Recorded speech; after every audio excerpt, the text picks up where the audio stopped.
Hi, this is Scott Garibay, and today I want to talk about Dungeons and Dragons. I want to talk about Tina Fey, and I want to talk about the importance of editions.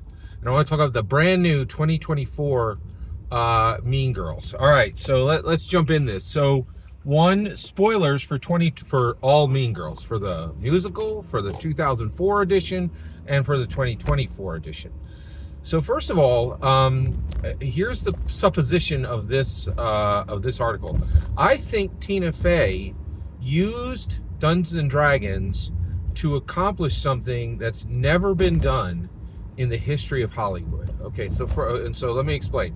So first of all, I love Dungeons and Dragons, and I'm always asking, what is Dungeons and Dragons? Why is Dungeons and Dragons? How is Dungeons and Dragons? And one of the questions today is, how does Dungeons and Dragons outperform the OSR at literally every single game in its industry all the time, right? So it's a good question, and and there are many answers to it. But one of the ways is additions, right? And I've been thinking a lot about Dungeons. Now, I've been thinking a lot about Dungeons and Dragons today. I've been thinking a lot about Dungeons and Dragons since 1982, and I don't think it's ever stopped. And it just seems to continue to ramp up, right? Like how deeply I'm thinking about Dungeons and Dragons. I think the way that Dungeons and Dragons outperforms literally every single competitor it has simultaneously is legacy and momentum. This is why every OSR and indie that comes out with a D&D killer, and man, do we have them covered now. If you look around, you look right, you look left, you're going to be seeing commentators talking about D&D killers, right? Like things that were built to kill D&D that are lying at Dungeons and Dragons' feet. There's a lot of D&D. Candela Obscura. Oh, there you go. Supposed to be a D&D killer, and it now lies at its feet, utterly embarrassed and and bloodied, right? Like virtually bloodied. It's fascinating. So it's legacy and momentum. That's how Dungeons and Dragons does it, and none of these OSRs or indies have it. So how does Dungeons and Dragons have legacy and momentum? Additions are a big deal. Dungeons and Dragons has 5 editions. That's the total number. There will never be any more editions. There's only one D&D now, right?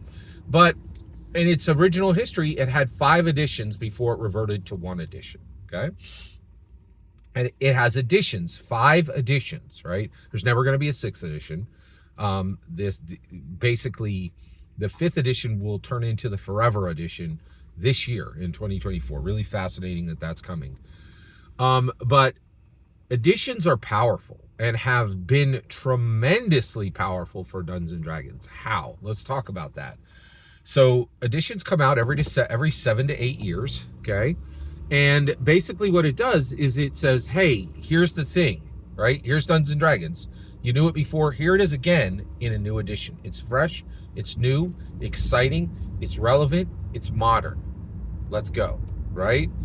And Tina Fey, who is a Hollywood writer to the bone, is highly aware of Dungeons and Dragons, right? She knows it back to front because she's been at writer tables, and you cannot go to a writer's table in Hollywood where there isn't at least one dungeon master at the table or at least one dungeon performer at the table, right? It's just the way it is, okay? And so Tina Fey saw this huge momentum of Dungeons and Dragons and copied it. And what you're looking at with Mean Girls 2024, which is, oh, and by the way, there's no spoilers here, so I didn't put any spoilers in it, sorry.